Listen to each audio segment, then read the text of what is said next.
Chapter 9. The Sword and the Quest. The boys had plenty to think about and discuss after the visit to the mad hermit of Beckery. "You heard what he said about the book, didn't you?" Hugh reminded Dickon, a few days later when they met in their usual spot near the old church. "It must be our broken book in the painted ombre, the book of the Saint Grail, and Blaharis just does not know it is there. But you see how important it is for Brother John and me to find and work over the missing pages. I almost think we ought to tell Brother John right now about the chest of manuscripts in the treasure chamber." Dickon shook his head decidedly. "No, not yet. It wouldn't be our secret any more if we did. It is bad enough having Blaharis know about our underground vault. If we told Brother John, we would have the whole community rooting around down there in no time." Hugh suddenly giggled. "How would they get in? You are forgetting there isn't any way in or out of those underground passages big enough for a man to go through." "Except Blaharis," interrupted Dickon, making a wiry face, "and he is bigger than any two ordinary men, and that brings us back to exactly where we started, and stopped. With all that long yarn he told us, the old hermit never dropped a hint as to how he got into that underground room, which was what we went to him to find out about." The two were silent for a few moments. They had started aimlessly across the grounds in the general direction of the Grange. "It sets me crazy to think about it," Dickon continued irritably. "Blaharis just could not get into those passages, and yet he was there. Hugh, I have got to find out, or I'll go madder than the old hermit himself. And I don't want Brother John or anybody else interfering. It's our puzzle, and I want to solve it." "Well then," said Hugh, "it seems to me there are two possibilities, maybe three. We could try again to get some information out of Blaharis, or we can hunt and hunt for some other passageway." "What is your third possibility?" asked Dickon as Hugh paused. "There might be something in our broken book, as I suggested before, or in the pages we are finding, or the ones we are scraping clean." Dickon snorted impatiently. "Too slow. Let's look again for ourselves. If Blaharis got in, he certainly must have got out, through some place bigger than a mouse-hole." "All right," agreed Hugh. "Let's go down and have another look around right now, though I declare I don't see how we could have missed anything the last time." Dickon had already turned in the direction of the north gate. "And I'll collect some more pages from the chest to work over," Hugh added. "I want to solve this puzzle of the hidden passage as much as you do, but I also want to keep right on in that other matter." They studied the walls of the passageway from the entrance on the moors to the arch leading into the treasure chamber with careful scrutiny. There was one place that looked as if a landslide might have occurred at some time, blocking a possible side passage, but if there had been any such, it was effectively and completely cut off now. Inside the treasure vault, everything looked exactly the same as when they had left it. The huge iron-hilted sword still lay on top of one of the chests. The other, containing the books and loose pages, stood open. Neither Hugh nor Dickon could remember positively whether they had closed the lid when they had last been there or not. Probably they had not. Hugh halted for some moments before the large ombre against the wall opposite the archway in thoughtful silence. "Let's move that," said he. "There might possibly be something behind it." But with all their strength the boys could not budge it an inch. They tried to pry the doors open, but were unsuccessful in that also. "Blaharis couldn't have come out of a locked cabinet or through unbroken walls," said Dickon gloomily. "He couldn't have dropped from the ceiling or come up out of the floor, or could he? Let's examine this floor more carefully." There was no sign whatever of loose flooring or a possible trap-door. Dickon sat down on the chest beside the sword and gazed at the hole which he and Hugh had made bigger, and which led to the stream bed beyond. That certainly gave them no further clue. "It's either enchantment or the devil, or maybe both," he declared with finality, and crossed himself as a matter of protection. "Blaharis just could not have got in here, and yet he did." Hugh was rummaging among the loose manuscripts, and made no reply for the moment. Suddenly he cried out excitedly, straightened up, and held a single page near the candlelight. "Dickon, look here! What do you call this?" The boy glanced over Hugh's shoulder. "Just a funny design, isn't it?" "No, it isn't. It's a chart, or a map of something. Let's see it closer."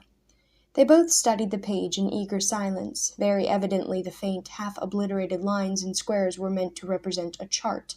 Latin words, by way of explanation, ran beside some of them, and short phrases in the corner, which were unintelligible to Dickon, but yielded their meaning to Hugh. He translated, "The cave of the well, the hidden something, I can't make it out.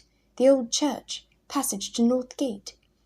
"Dickon," he whispered, almost too excited to speak. "Dickon, do you realize what we have found?" It was at that moment that a strange sound caught their attention. They wheeled around toward the great aumbrey whence it came, a noise of rasping metal, unmistakably the sliding of a rusty bolt. The two gazed in fascinated terror as the doors of the great cupboard, which moved and shook a little, and then were thrust open. Through them emerged the giant figure of the mad hermit of Beckery, with the customary bell at his girdle and the antique lantern in his hand. And there was no mistaking his madness either. His face, dead pale, was working with emotion. His eyes blazed. His great hand gripped the handle of the lantern with a power that whitened the knuckles. "Thieves! Caitiffs! Villains!" he screamed. "Away with you, lest I fling you against yon walls and shatter your feeble bodies. Begone, begone, or I will—" He was looking directly at Dickon, then his gaze shifted to Hugh. A flash of recognition passed over his face, and his rage lessened.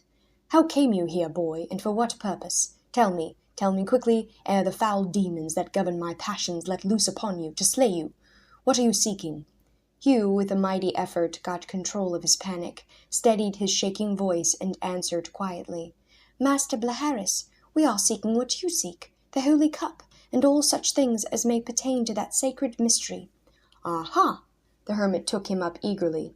"Now I remember. And hast thou found it? But no, thou art but a foolish lad. Thou canst not succeed where I, Blaharis, have failed." His anger seemed to have softened and died down as suddenly as it had blazed up. He looked about the room, and then back at the two boys. "How came you here?"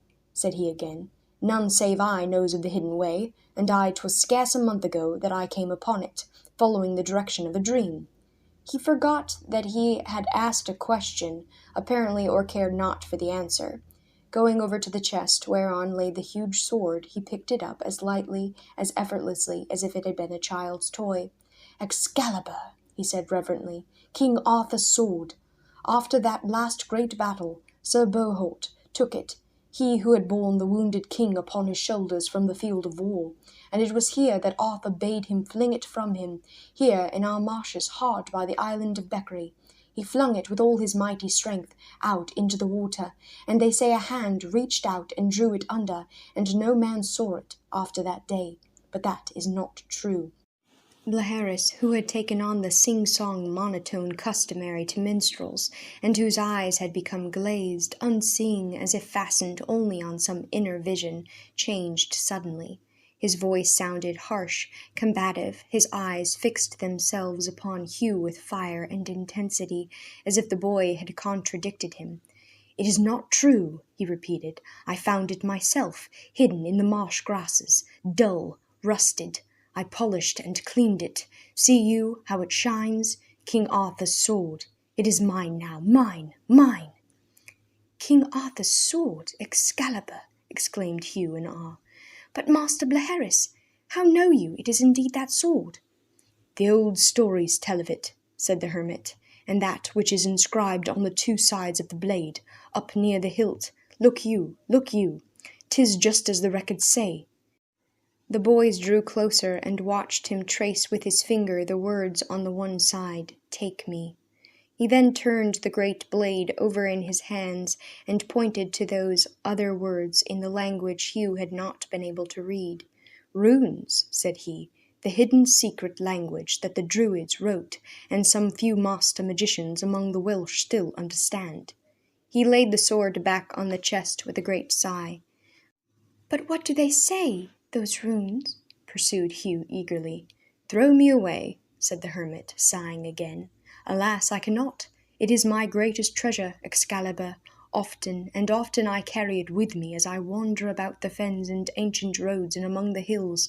Chalice, Tor, Weary All Hill, sacred mysteries, in ancient places that lie round about our Glaston. It whispers to me, tells me again the stories of those brave old days, stories of knightly deeds and high romance. It led me here to this long-lost treasure chamber of the Viking times, and it may be, lads, it may well be, that holding Excalibur before me thus, he picked up the sword again and held it, hilt upward before him, so that it looked like a cross. It may be that Excalibur himself will lead me to that hidden hollow, holiest of all in the whole world. The Holy Grail, finished Hugh, as the old man paused, his lips trembling in emotion. Aye, the Holy Grail, he repeated solemnly.